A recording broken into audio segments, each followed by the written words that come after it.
Once again, welcome back, student. This is your online class 11 history class, and the second part is a continuation of the theme 6, the three order. My name is Naveen Kumar, and my designation is PGT History in KB NTPC Dadri. After discussing the work nature of the three category and among their social, political, economic relation, now here we are going to discuss technological changes in the field of agriculture by 11th century.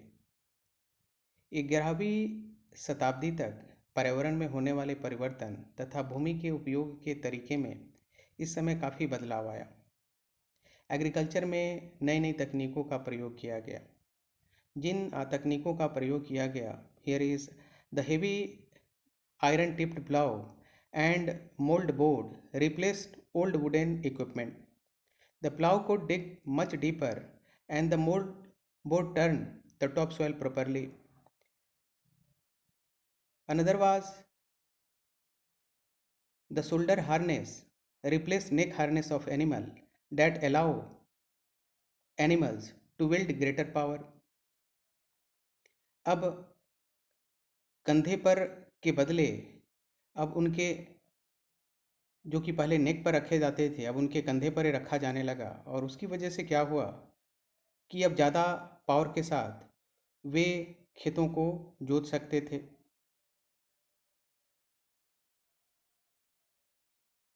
Use of iron horseshoe prevented foot decay of horses, ये भी एक नए तरह का innovation था।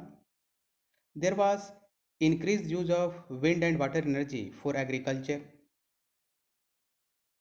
And another was the introduction of three field system for land use in place of older two field system. पहले दो to field system को एक्सेप्ट किया गया था, टू फील्ड सिस्टम को यूज़ किया जाता था, उसकी जगह यहाँ पर थ्री फील्ड सिस्टम को नया इनोवेशन के रूप में अपनाया गया और इससे एग्रीकल्चर की जो प्रोडक्टिविटी थी वो काफ़ी बढ़ी।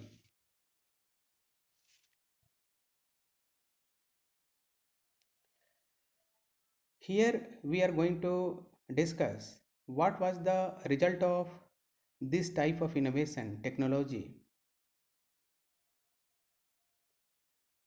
इसके क्या परिणाम होने वाले थे इस तरह के नए नए इनोवेशन से, और इसकी वजह से बहुत सारे इम्प्रूवमेंट हुए और एग्रीकल्चर की जो प्रोडक्टिविटी थी, जो फूड की जो प्रोडक्टिविटी थी, वो भी काफ़ी अधिक संख्या में पैदावार बढ़ गया और जो खाने की उपलब्धता है वो बिल्कुल दोगुने या उससे अधिक भी हो गई।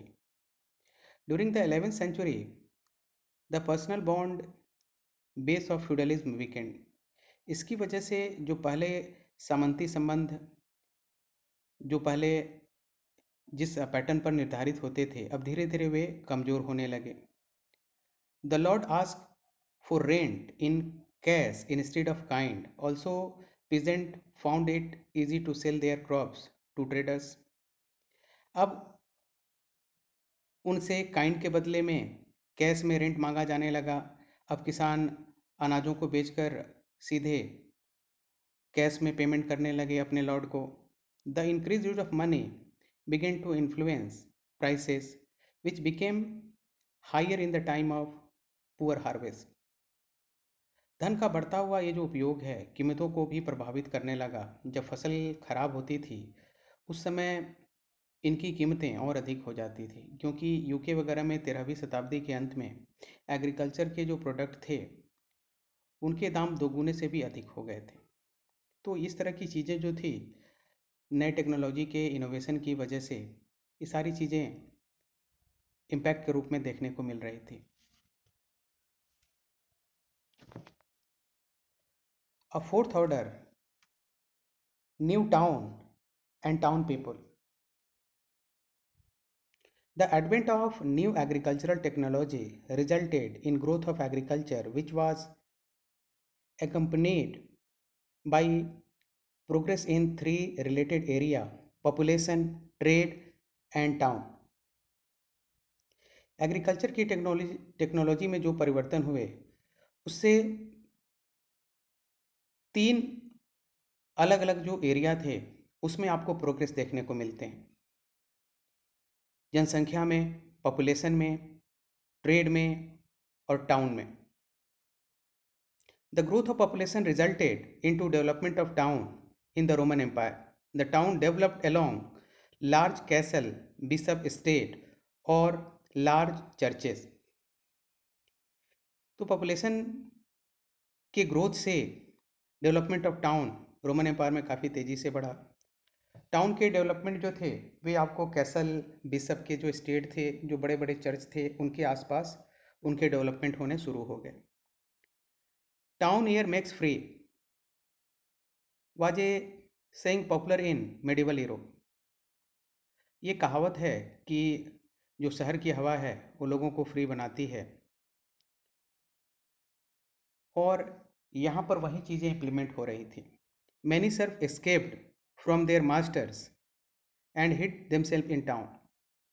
बहुत सारे ऐसे सर्फ थे जो कि शहरों में जाकर छिप जाते थे और मास्टर उनको ढूंढ नहीं पाते थे। यहाँ पर एक रूल था, if they successfully completed 1 year and a day without being discovered by their master, they could become free men. इसमें एक नियम था कि साल भर, एक साल एक दिन तक अगर मास्टर अपने सर्व को नहीं ढूंढ पाता है तो उस तरह से उनके जो सर्व थे, उनके जो दास थे, वे उनसे मुक्त हो सकते थे। और शहर जो थी इस तरह के दासों की मुक्त होने की एक बहुत ही अच्छी जगह बन गई थी।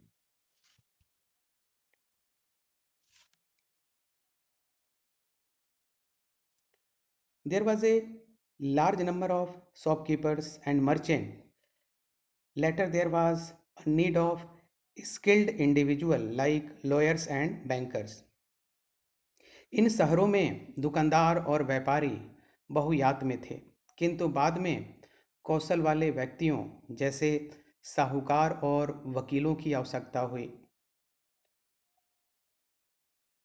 The bigger town had population of around 30,000, which might form the fourth order. बड़े बड़े जो शहर थे उसमें लगभग पॉपुलेशन जो थी लगभग 30,000 या उससे अधिक भी थी, और ऐसे में कहा जा सकता है कि एक चौथे वर्ग का निर्माण होने लगा था। Guild were the basis of the economic organisation in the medieval Europe. Crafter industries were organized into guild. These guilds controlled the quality, price, and the sale of goods. The guild hall was part of every town where head of all guilds met. तो प्रत्येक जो industries थे, जो craft थे, वे guild में organise होते थे, और जो गिल्ड होते थे वो उनकी क्वालिटी, प्राइस और सेल ऑफ गुड्स को कंट्रोल करते थे। ये प्रत्येक शहर में एक टाउन हॉल होता था, एक बड़े बड़े जहाँ पर व्यापारी इकट्ठे होते थे और डिसीजन लेते थे। Due to expansion of trade and commerce, also the town merchant became wealthy and powerful and completed with power of the nobility. अब धीरे धीरे ट्रेडिंग एक्टिविटी की वजह से, ट्रेड एंड कॉमर्स की वजह से जो शहर के जो व्यापारी थे अब वे इतने अधिक शक्तिशाली और पावरफुल हो गए थे कि वे जो अभिजात वर्ग था, जो नोबिलिटी था, उसकी भी सत्ता को चुनौती दे सकते थे, उनको compete करने लगे थे, उनकी हैसियत के बराबर की उनकी सत्ता हो चुकी थी।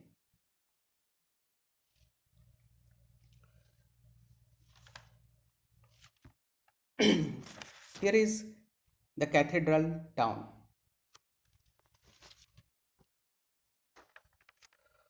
One of the way that rich merchant spent their money was by making donation to church. एक तरीका था धनी व्यापारियों के द्वारा कि इन धनी व्यापारियों के एक बहुत बड़े वर्ग ने बड़े बड़े चर्चों का निर्माण कराया, और the large churches were called cathedrals. इस तरह के जो बड़े बड़े चर्च थे उनको कहा जाता था cathedrals. By 12th century onward, cathedrals were being built in France. 12वीं शताब्दी तक फ्रांस के शहरों में इस तरह के कैथेड्रल्स का निर्माण होना शुरू हो चुका था. The cathedrals belong to monasteries. Different people contributed to their contribution with their own labor, material और money. ये जो कैथेड्रल थे, ये जो लार्ज चर्चेस थे, वे मोनेस्ट्रीज से बिलोंग करते थे. उनका संबंध मोनेस्ट्रीज से होता था और इसमें अलग अलग लोग जो थे वे उसके कंस्ट्रक्शन में मदद करते थे, वेल्थ से, मटेरियल से और अपने ओन लेबर से. A cathedral was made of stone and took several years to complete. The area around the cathedral became more populated and they became center of pilgrimage. ये जो कैथेड्रल होते थे वे stone के बनाए जाते थे और इनको कंप्लीट होने में बहुत साल लग जाते थे.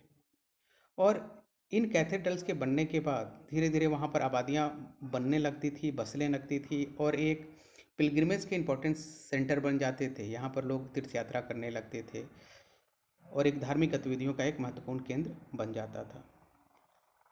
Small town developed around them.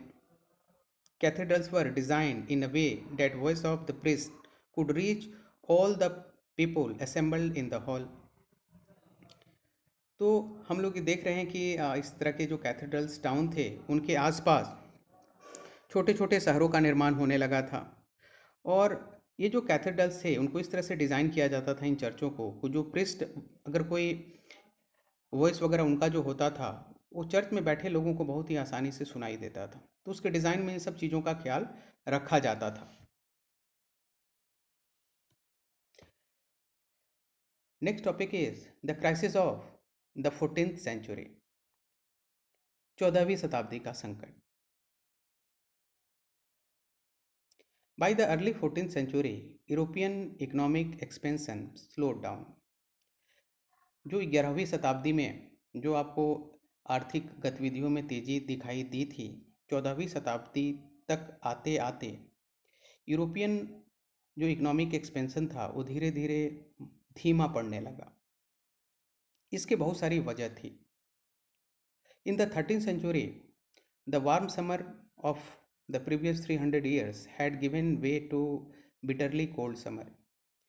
13वीं शताब्दी तक जो आपको उसके पहले के जो 300 साल थे उसमें गर्म मौसम होता था, लेकिन धीरे धीरे मौसम बदलने लगा और उसकी जगह ठंडे मौसम ने 14वीं शताब्दी आते आते उसकी जगह ठंडे मौसम ने उसकी जगह ले ली.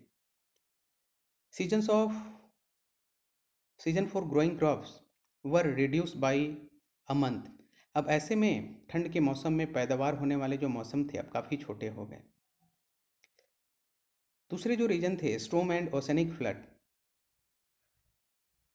Destroy many farmlands that reduce the income in taxes for government. इस तरह के बहुत सारे ओशनिक समुद्र में आने वाले फ्लड, आंधी, तूफान, इसकी वजह से बहुत बड़े बड़े फार्मलैंड जो थे वो नष्ट हो गए और ऐसे में जो सरकार थी उनको जो इनकम टैक्सेस से आते थे वो भी काफ़ी कम हो गए.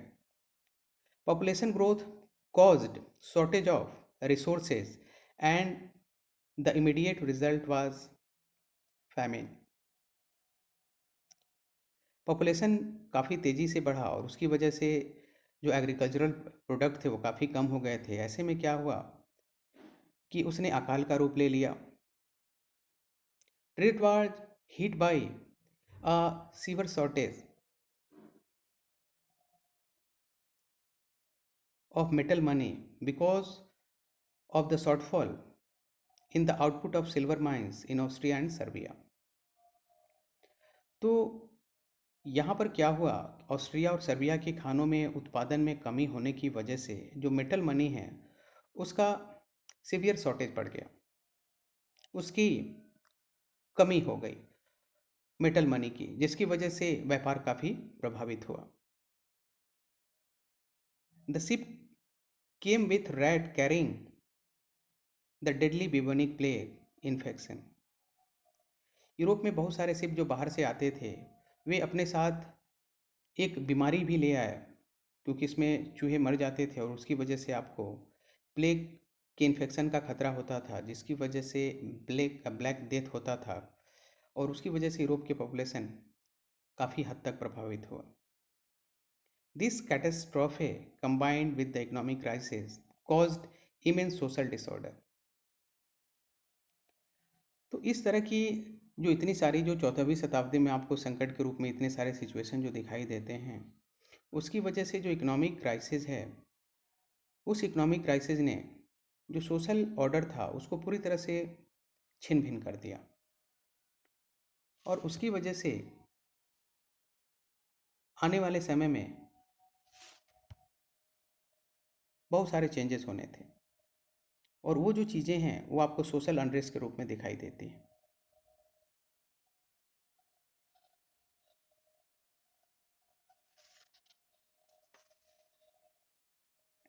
The income of Lord was declining rapidly because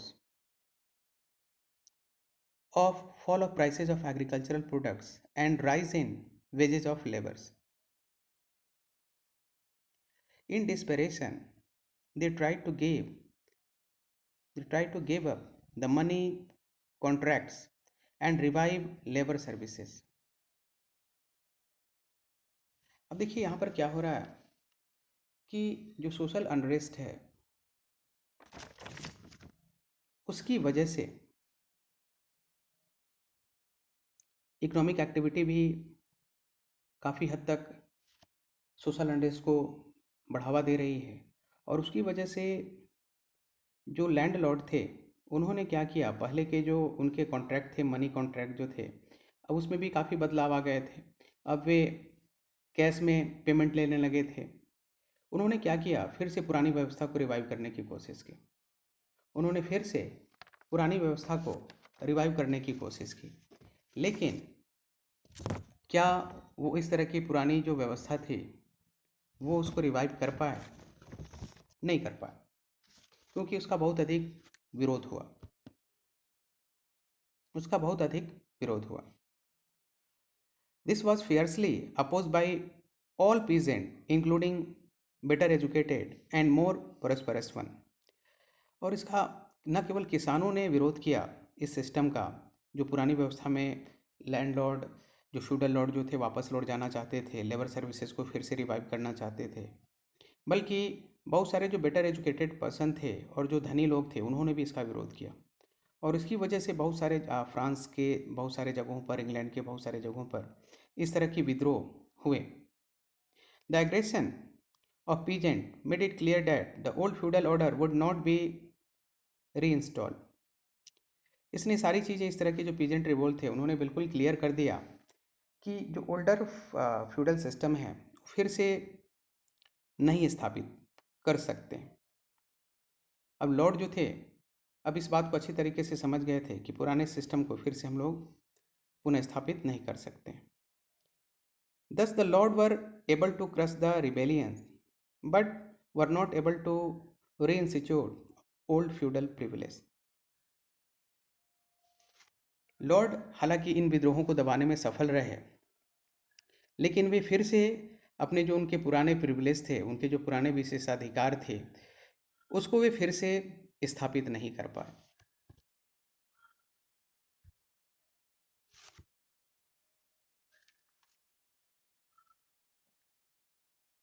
Political changes between 15th and 16th century। Development in the political sphere paralleled social processes। देखिए यहाँ पर सामाजिक प्रक्रिया, जो सामाजिक इस तरह के जो बदलाव हो रहे थे, उनके साथ साथ राजनीतिक क्षेत्र में भी विकास दोनों साथ साथ हो रहे थे। यानी कि सामाजिक चेंजेस भी हो रहे थे और राजनीतिक चेंज भी साथ साथ हो रहे थे। और इस तरह के जो बदलाव थे in the 15th and 16th century, European king strengthen their military and financial power. जो यूरोपीय शासक थे वे धीरे धीरे अपनी सैनिक और वित्तीय शक्तियों को मजबूत कर रहे थे। The new monarch Louis XVI in France, Maximilian in Austria, Henry VII in England, and Isabel and Ferdinand in Spain were absolutist rulers. ये जो रूलर थे अलग अलग जगहों पर फ्रांस में, ऑस्ट्रिया में, इंग्लैंड में, स्पेन में निरंकुश शासक, एक नई मोनार्की, नई शासक पैदा हो रहे थे और जो कि काफ़ी निरंकुश थे, who started the process of organizing standing army, a permanent bureaucracy and national taxation. तो ये आर्मी अपने स्तर पर तैयार कर रहे थे, एक परमानेंट ब्यूरोक्रेसी का निर्माण कर रहे थे और एक नई तरीके से एक राष्ट्रीयकृत कर विधि का भी, करारोपण का भी नया सिस्टम इजाद कर रहे थे। और इसमें इन शासकों को उस समय के जो हालात थे उन्होंने इनको और अधिक मजबूत बनाया। The dissolution of the feudal system of lordship and vassalage and the slow rate of economic growth had given the first opportunity to king to increase their control over their powerful and not so powerful subject। तो ये जो feudal system था और feudal system जिसमें lordship और वैसलेज जो थे उनका डिसोल्यूशन हो रहा था, स्लो इकोनॉमिक ग्रोथ की वजह से भी बहुत सारे चेंजेज हो रहे थे। इसने क्या किया, इन शासकों को एक अपॉर्चुनिटी दी अपनी शक्ति को और अधिक बढ़ाने का और इसकी वजह से इन्होंने सामंतों को भी कंट्रोल किया और अपनी प्रजा को भी। Rulers dispatch with the system of feudal levies for their army and introduce professionally trained infantry equipped with gun and siege artillery directly under their control। शासकों ने पहले की तरह सामंतों से, ये जो फ्यूडल लॉर्ड थे उनसे अपनी सेना के लिए कर लेना बंद कर दिया और उसके स्थान पर इन्होंने बंदूक, तोप से लैस प्रशिक्षित सेना बनाई जो कि उनके पूर्ण नियंत्रण में थी। ऐसे में resistance of aristocracy crumbled in the face of the fire power of the king. ऐसे में अभिजात वर्ग का किसी भी तरह का विरोध इनकी बंदूक की गोली की शक्ति का सामना नहीं कर सकते थे और उसकी वजह से उनको समर्पण करना पड़ा। तो धीरे धीरे शासक अब काफ़ी मजबूत हो गए और जो सामंती व्यवस्था थी वो अब कमज़ोर पड़ गई थी क्योंकि शासक अब इतने मजबूत हो गए थे कि इन सामंतों को अब कंट्रोल कर सकते थे।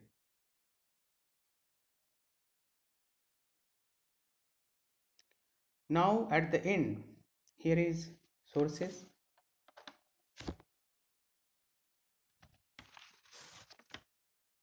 Thank you student for watching this video।